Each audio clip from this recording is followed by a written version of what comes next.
Up next is the keynote address to be delivered by Professor Mohammed Ibrahim, who is the Chairman, National Gas Expansion Program, NGEP. Please, if you're here, join us on stage, sir. Please, a warm round of applause for him as he comes to deliver the keynote address.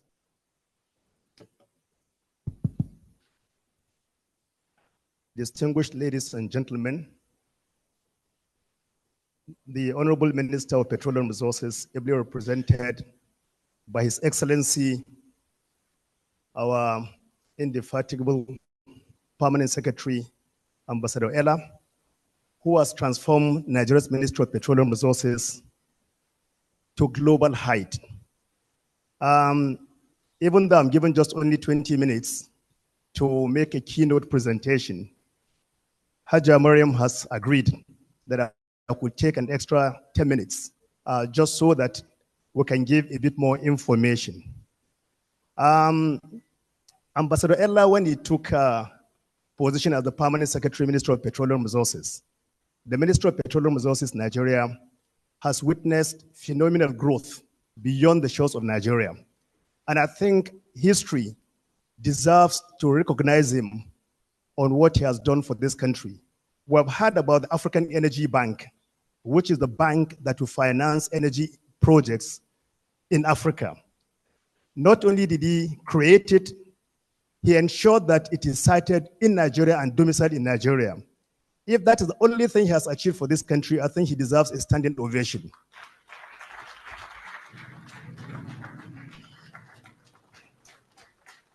Thank you very much, Your Excellency. Distinguished ladies and gentlemen, permit me to stand on existing protocol.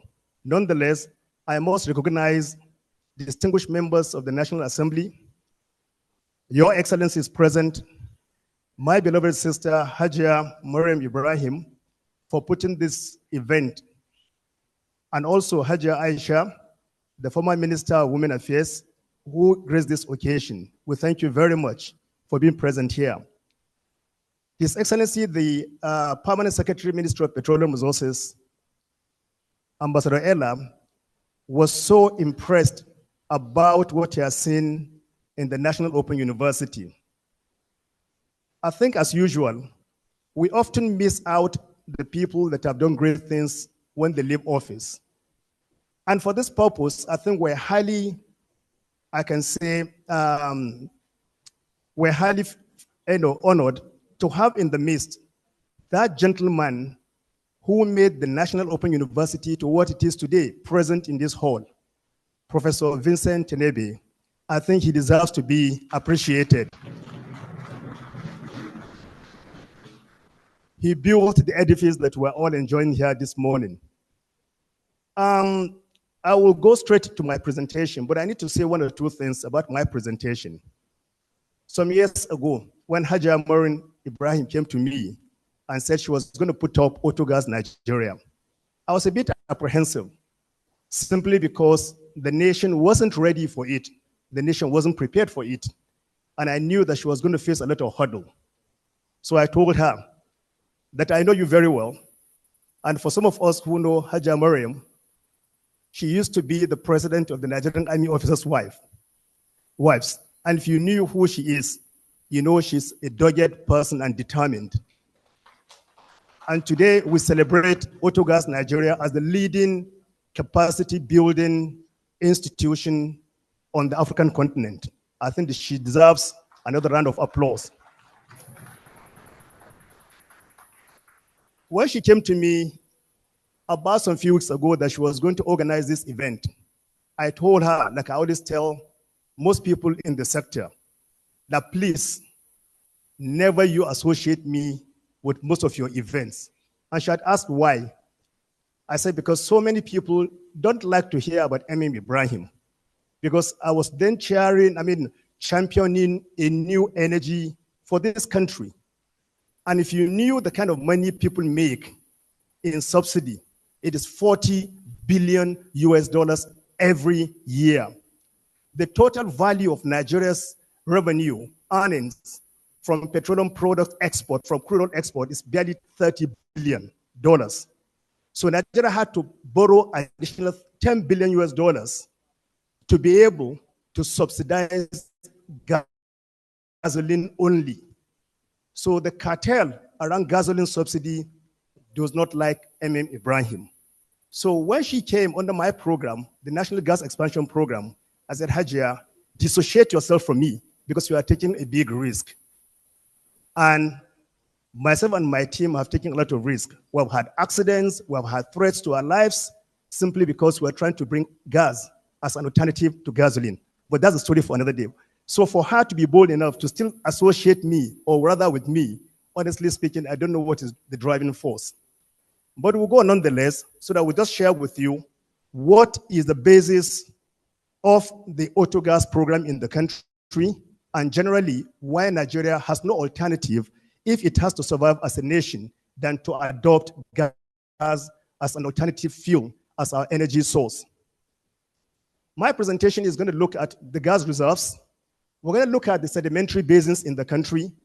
We'll take a look at the natural gas profile. We'll go further to look at gas as an emerging energy fuel. And then what is the objective of the National Gas Expansion Program? What is its justification, the governance structure? What is our work streams? And then we'll now go into the gas-based streams, the LNG for automotives use, because there seems to be a lot of emphasis on CNG. And we'll see and appreciate why CNG is just an infinitesimal arm of the choices that we have in the gas streams. We'll look at liquefied petroleum gas. Then we'll look at the key activities of the NGP, the milestones, what is that we have achieved, and then we'll now go into challenges, recommendations, and conclusion. Every person present who has submitted his or her email address will get a copy of this presentation. Therefore, just for me to be able to encapsulate everything within the given period, I'm going to fast track my presentation just so that we can have time for interlocutions. Just to confirm what Hajia Mariam has said earlier on, we can look at, and also the permanent secretary, that Nigeria is essentially a gas haven with a drop of oil. Therefore, what we're trying to say is that Nigeria is far more a gas country than it is an oil country. It is just a drop of oil in an ocean of gas that we have. Nigeria has over 200 trillion cubic feet proven reserves already, which is the largest on the African continent. However, the sad thing is that the export market takes about 42% of the gas that we currently produce, which means that almost half of the gas we produce in this country is dedicated for export. Now, if you now juxtapose that with the domestic utilization, which is only 19%. So it is the typical, cost, what you call phenomenon, whereby you export literally all your energy sources, you are energy deficient, and you earn a paltry sum of money, for your development. This, therefore, shows why this country can never develop if the focus is always to take, our raw materials, export, and then we're adding dollars. For every single molecule, and we're going to see as we move on, for every single molecule of natural gas that we export, we're exporting billions of dollars, but far importantly, we're exporting development. We're exporting, we're importing unemployment. We're importing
Mommy Joseph. If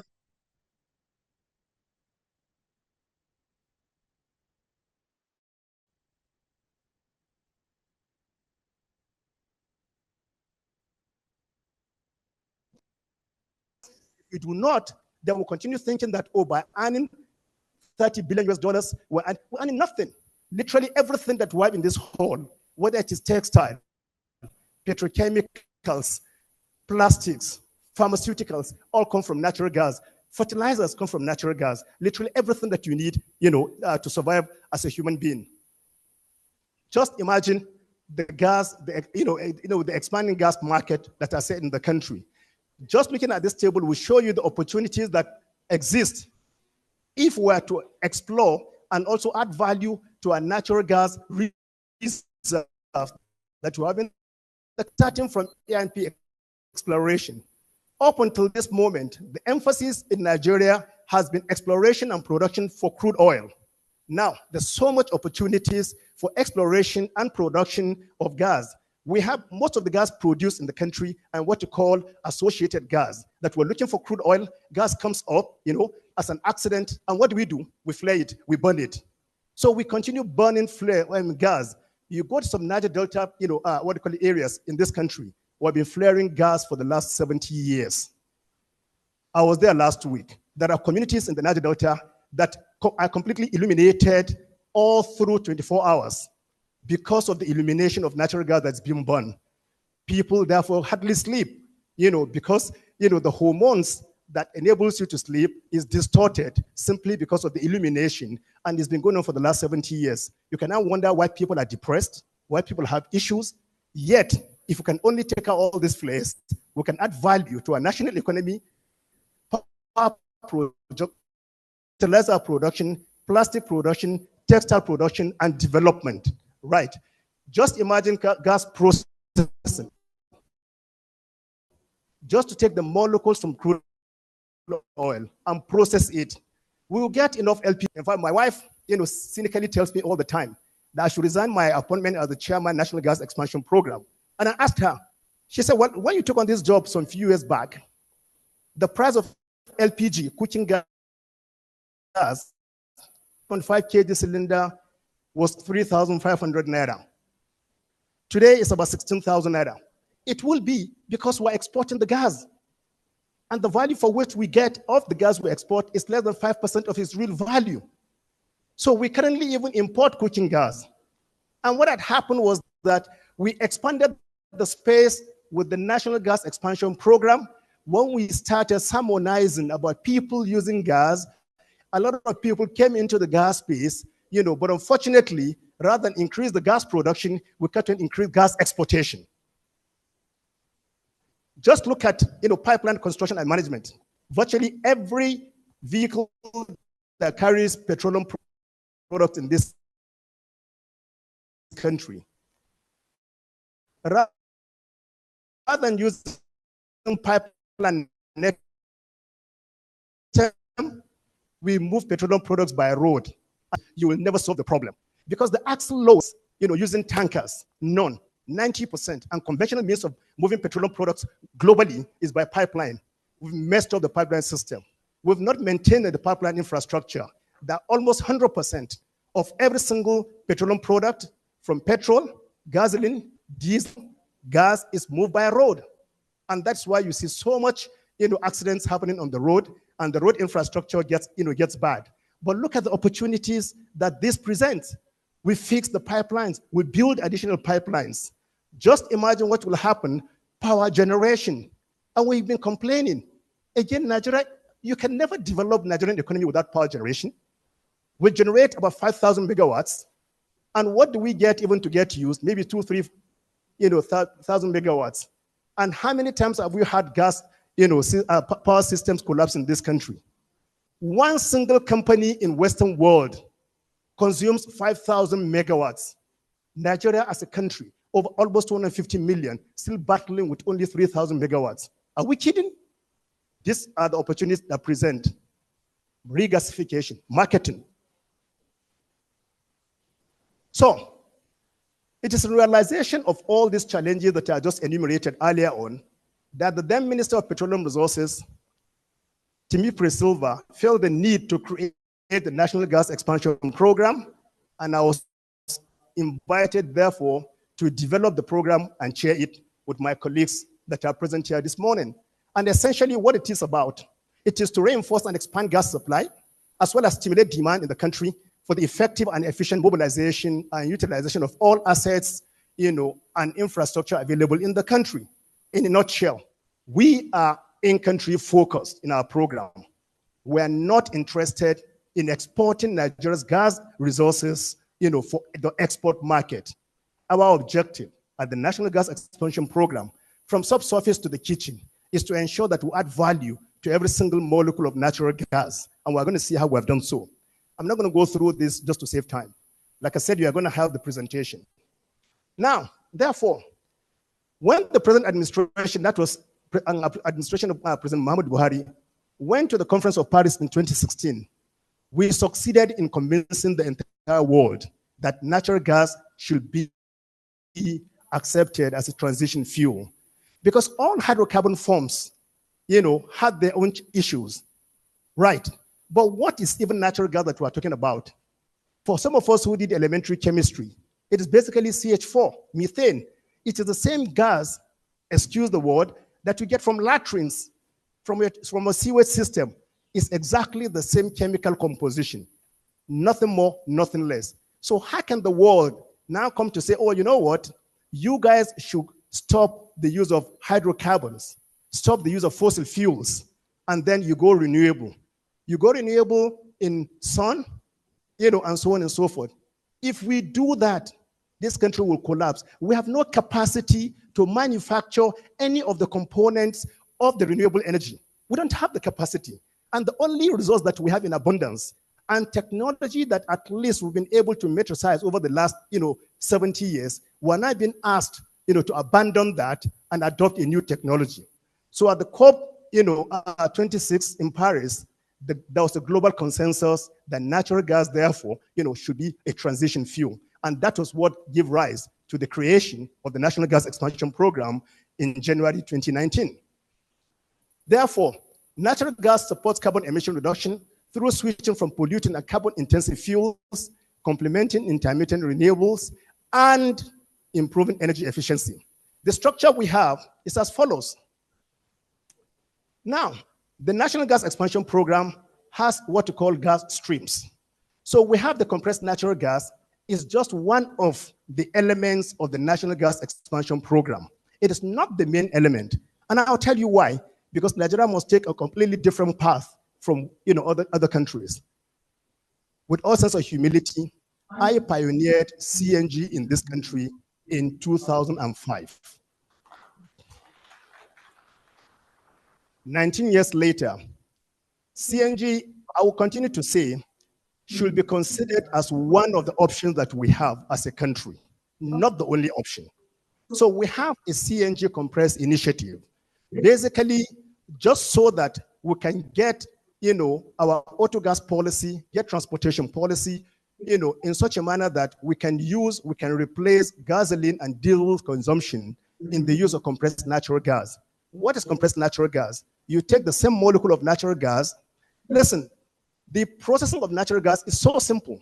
It comes out from the ground. And I will just, recall simple chemistry. What happens is, go to your sewage system, your latrines, the gas that comes out, you take it, clean it up, pass it through a filter, right, and harvest some of the impurities, which might also include liquids. Now, but if you are lucky that the gas is dry, which means that it becomes what you call lean gas, you have two options. You either send it to the pipeline, for power generation and other activities, or you can also use it in your vehicles to replace gasoline and diesel. If you so wish, you can now compress it instead of sending it through the pipeline. This is what compressed natural gas is all about. You just compress it 200 times its volume, just so that where there is no network of pipelines, you can move it by trucks. This is all what compressed natural gas is all about. It is nothing, beyond that. It's just a means of transportation, and also to enable you be able to use the compressed natural gas in your vehicle rather than going to tap it from the pipeline. So we have an initiative also on what you call the auto LPG. The auto LPG scheme is basically that you use your cooking gas in the house to power your vehicle. It's the same cooking gas, and lately, in 2020, we again in the NGEP introduced this cooking gas that everybody is now has now adopted to be using for the I pass my neighbor generator. This was an initiative we introduced into this country in 2020. With 5,000 naira, you buy a conversion kit, put it in your generator. Instead of running on petrol, it runs on LPG. So what happened? The moment we did that, again, there was a deluge of movement into the use of LPG, both for cooking and also for power generation in homes and small businesses. So demand and supply issue came up. And that is why we've been fighting that LPG that we currently export out of this country should be domiciled and sold in country to meet in countries, demand. But some of this, also are not easy to do. So we have an auto LPG initiative. We have what you call the domestic LPG initiative. What is the domestic LPG initiative all about? We don't want people to be going all over the place carrying LPG cylinders any longer, right? We don't want it to go to places and you see LPG cylinders being turned upside down, and by gravity, you are filling your LPG, smaller LPG cylinders. So we have, an initiative whereby, just like the Coca-Cola crate initiative, you don't have to own the cylinders. You only buy the liquid content. Again, we don't have much time, but if you read the presentation, you are going to see. And the biggest one, we have the gas-based industry. And Nigeria is so lucky that most of the gas fuels that we have in the country, most of the associated gas that we are flaring, contain what you call liquids. Those liquids are what give birth to textiles. Those liquids, if you process them further, you get fertilizer. Those liquids, if you process them further, you get petrochemicals. Those liquids, if you process them further, you can make tires. Nigeria is the largest tire importing country on the face of the planet. We are the largest garment importing countries in the world.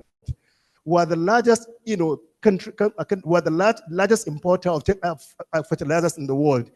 That gas-based industry, that is what it does. It takes only the natural gas liquids and turns it into so many things that we can use. We're happy that new industries are coming. Dangote Refinery is one of them, producing fertilizer. LMA Petrochemicals producing fertilizers. But we need to ramp up many more of such companies. So this is essentially the NGEP work stream. I'm not going to take more time. Like I said, you have the paper. At your leisure time, you can go through it. So that we'll just go straight to CNG, which is the main issue of the day. Now, like I said, compressed natural gas, we record. You take the dry gas, compress it 200 times its volume, and put it in your car. But that takes you 300 kilometers. But you also have the same gas molecule that is dry. If you compress it, say many thousand more times its volume, at minus 162 degrees Celsius, it becomes like solid. It becomes like ice block. So what do you do with that? You also use that for transportation. So which means that what you continuously do in order to be able to use your gas, for different applications, is you continue to compress it and lower the temperature. So it becomes like solid. So that is what liquefied natural gas is all about. So this is how you transport liquefied natural gas. But the difference between LNG and CNG is that CNG takes you about 300 kilometers. LNG takes you 2,000 kilometers. Okay, so you see it has its own advantages. Therefore, what we're saying is that all the tankers in this country, all the trailers in this country, if they are to move goods using LNG, which means the vehicle can go from Apapa, Lagos to Maiduguri and back to Lagos without refueling at less than 300 naira per kilogram against the 1,000 naira per liter diesel. Imagine what will happen to the cost of goods and services. This is it. So this is what LNG transportation truck looks like.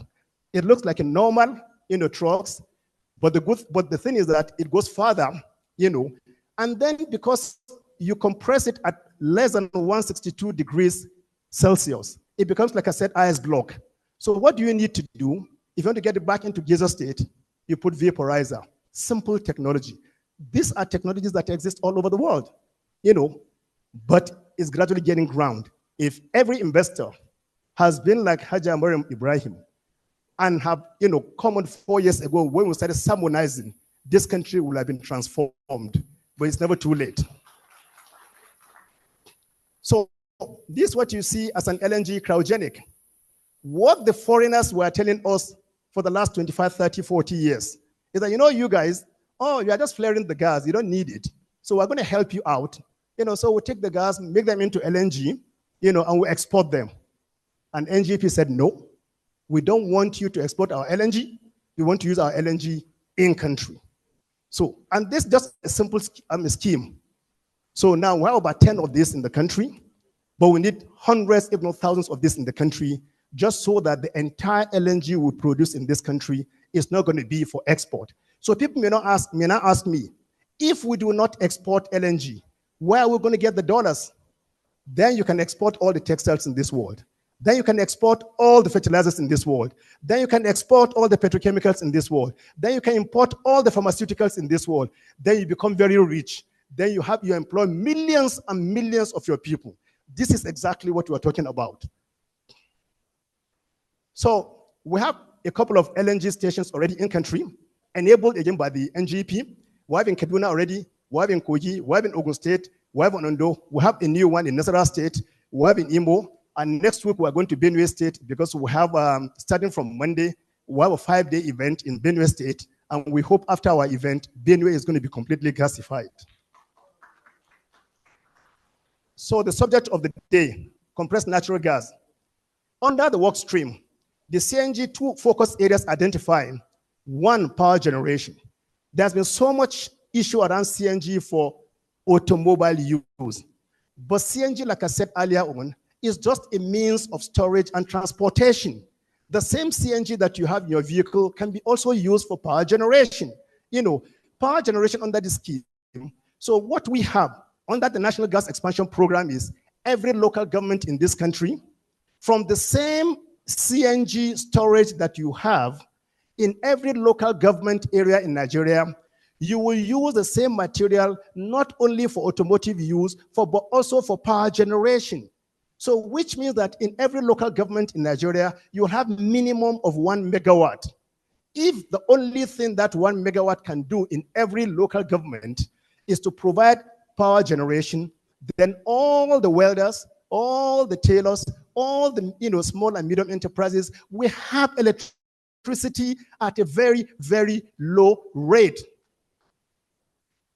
The permanent secretary earlier this year constituted a committee of the National Gas Expansion Program and the Association of Local Government of Nigeria. The governors have been fighting because we are now trying to reach out directly to the local government area. That is where development takes place, not at the state level, not in the cities, not in the capital states, capital cities of the states. They will never, at best, you have only 36, towns and cities. Our program is taking power generation using the same CNG, in the local government area. This is what we have done. As we speak, we already have some states, that have adopted our model and are running with it. Oyo State is going ahead with it. Imo State is going ahead with it. Ekiti State is well in advance with it. Anambra pioneered it. Next week, we're going to Benue. So this is what we're doing. The use of auto fuel under this scheme is used as vehicular fuel for intra-urban transportation. Currently, we have, our CNG stations and many more are coming. Unfortunately, its diffusion across the country has been frustrated by the subsidy mafia that I mentioned earlier on, because they have built infrastructure around subsidy. When we started 4 or 5 years ago, we tried to convince them that, look, this was not sustainable. They wouldn't listen to us. They look at me and say, you are wasting your time. Nobody is going to adopt auto gas, in this country. We will fight you. We'll make sure it never succeeds. This is the battle that we want everybody in this hall, to join us in fighting. This is the only savior for our country. If we do not win Nigeria off this fuel subsidy cartel, this country will never move up. You cannot spend the entire amount of money at 2 million barrels per day, export crude oil. Nigeria earns only 30 billion US dollars, but the subsidy is 40 billion. So we have to borrow $10 billion to be able to subsidize only petrol. You don't need, President Tinubu cannot play magic. What magic is he going to do? When the entire revenue you earn from export of crude oil is only 30 billion, then you have to borrow 10 billion US dollars to be able to provide subsidy only for one product, which is gasoline. This is the challenge we have in the country. So there are a couple of CNG stations, like I said earlier on, many more are coming, and the battle continues. This is how a CNG, transportation casket looks like. Simple, just a pipe, high pressure pipe, that you make sure that, and we can make them locally. The National Gas Expansion Program has discovered some countries in this country, right in One, who can make, this transportation, casket. You'll be shocked. We have been frustrated at every stage, just to make sure this is not produced in this country, just to make sure that we import this, which is very sad. Literally all the caskets we have in the country are imported into this country. And the sad aspect of it is even the type 1 that we're importing. The world is now in type 4. Lighter materials, further distance, more volumes. But these are some of the challenges the National Gas Expansion Program is facing. And we thank God that we have Ambassador Ella as our permanent secretary, who has been, leading the fight. He was to be transferred to Ministry of Foreign Affairs. We protested that he must remain in Ministry of Petroleum so that we can fight the battle together and achieve success. And by God's grace, we're achieving success. This is what the caskets look like. You can get this in racks, drop them in your estates for power generation, drop them in your factories for power generation, drop them in retail outlets, to quickly migrate, in your retail outlets, to quickly migrate into the use of CNG as an alternate fuel to gasoline. If all the petrol stations will take each of these racks and drop, you can have CNG in the next 90 days all over the country.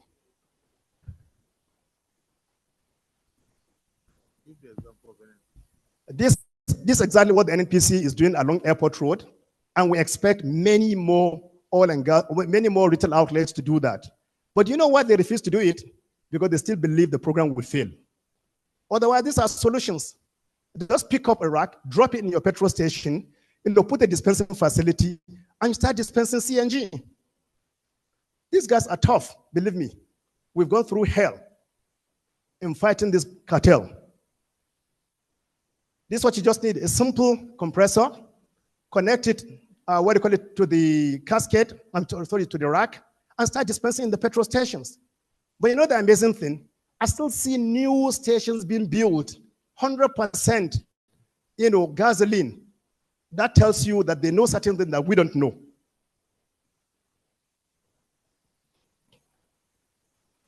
The good news we have for you is that, again, under the auspices of the National Gas Expansion Program, Nigeria is going to be the first country on the African continent to start the production of these, composite cylinders. And hopefully, next year, January, that plant will be commissioned.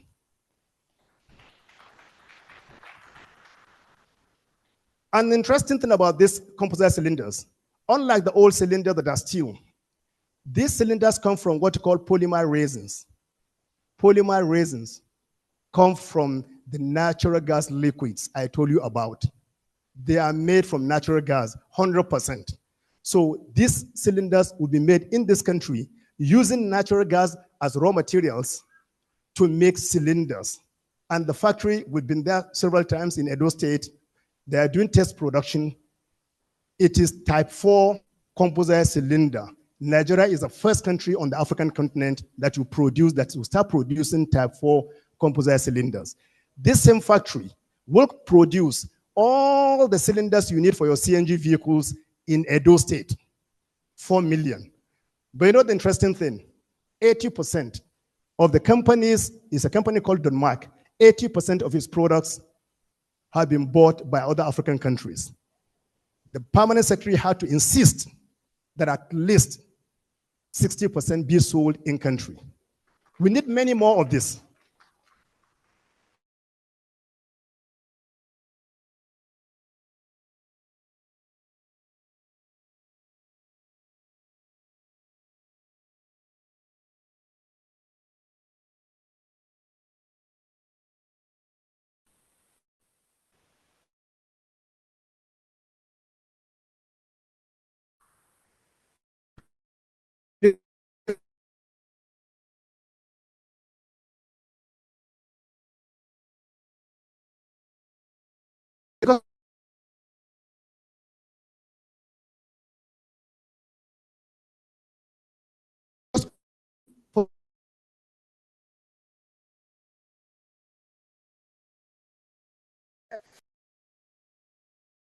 Because you know, so working with the Petroleum Training Institute and the Council of Registered Builders of Nigeria, again, the Permanent Secretary Commission study group that we're now going to start teaching Nigerians, engineers and technicians, how to do reticulation.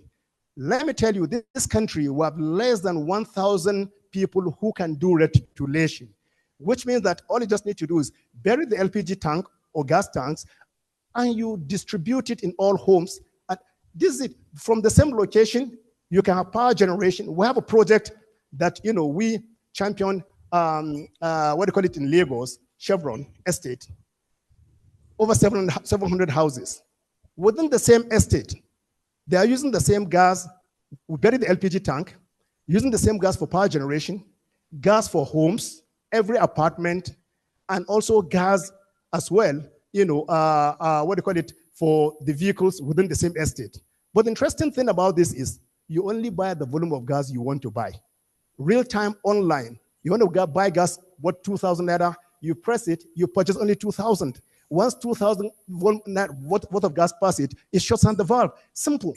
Imagine the people who can employ, train new people. We have less than 1,000 Nigerian technicians that can do this. But under the NGEP, again, like we said, we're partnering with Algon, we're partnering with Carbon, we're partnering with all these polytechnic. We have a relationship with National Board for Technical Education. We've developed a curriculum, you know, so that all the polytechnics in this country will be able to train, you know, technicians and engineers to be able to provide some of these services. This auto LPG, simple.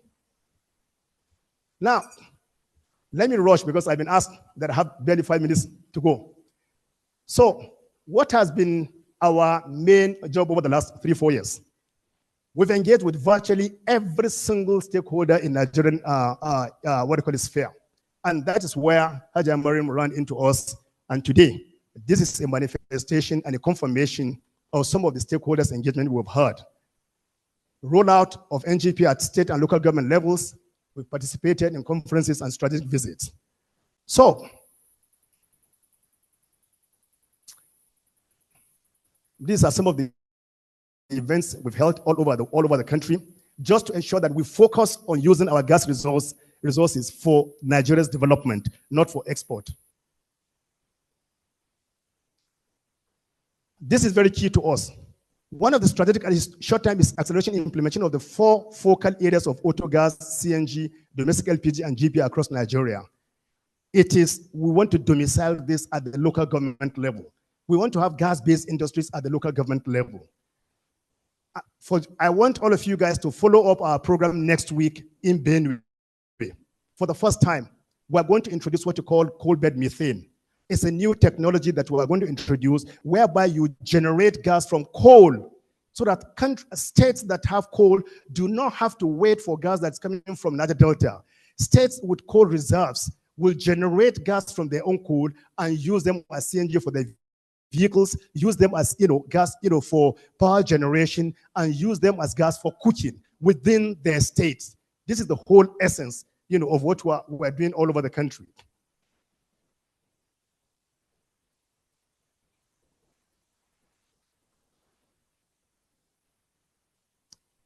We're trying to make sure that all the paint raw materials in this country, we had a special session on paint all the paint raw materials come from natural gas. So the country doesn't have to import, raw materials for paint. Everything comes from natural gas. This is the beauty of natural gas for us.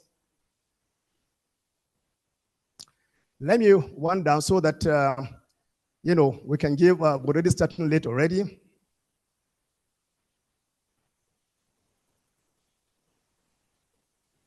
We had a visit to Odoremo Proforce. It's a company that manufactures armored vehicles.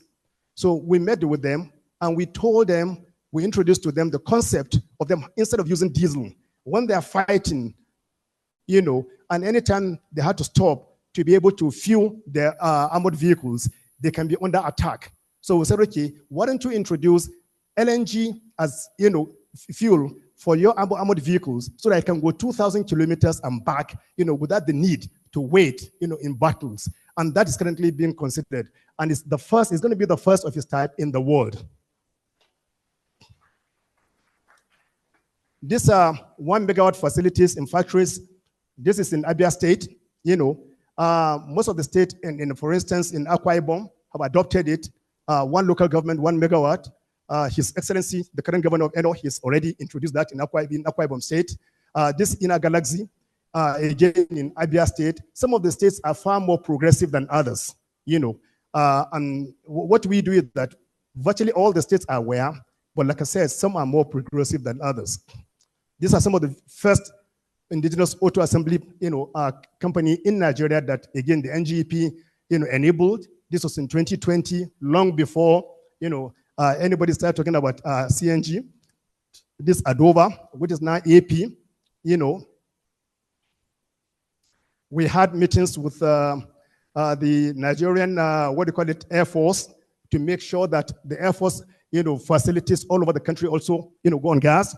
We had with the Federal Fire Safety Service to make sure that we have a program around training, and awareness on gas, just to mitigate and avoid gas explosion.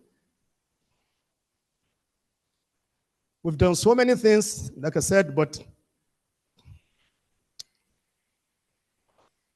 challenges, recommendations, conclusion. The huge potential of Nigeria clearly offers an opportunity for effective support of the economic sustainability of Nigeria. Accelerated optimization of the extensive gas value chain is the key to unlocking the opportunities inherent in the nation's gas resources as an enabler of economic sustainability. Our scheme ensures that gas is optimally used to provide cleaner fuels for greener Nigeria, promote mitigation against climate change, secure Nigeria's energy mix in the short to long-term basis. Security of energy. This country cannot depend on importing energy. This country cannot, for its own security, continue to depend on the basis of exporting our natural resources to import back, finished goods. We need to add value to whatever we have in the country. That is the only way the sovereignty of Nigeria can be guaranteed. We shall deliver in all our strategic objectives through optimal performance of all the project, schemes in the country. Thank you very much. Thank you very much, sir. Please, a warm round of applause. Keep the applause going. Thank you very much, sir. That was Professor Mohammed Ibrahim, the Chairman, National Gas Expansion Program. And since Prof delivered his address standing here, I think I'm going to climb the podium now to deliver my own address.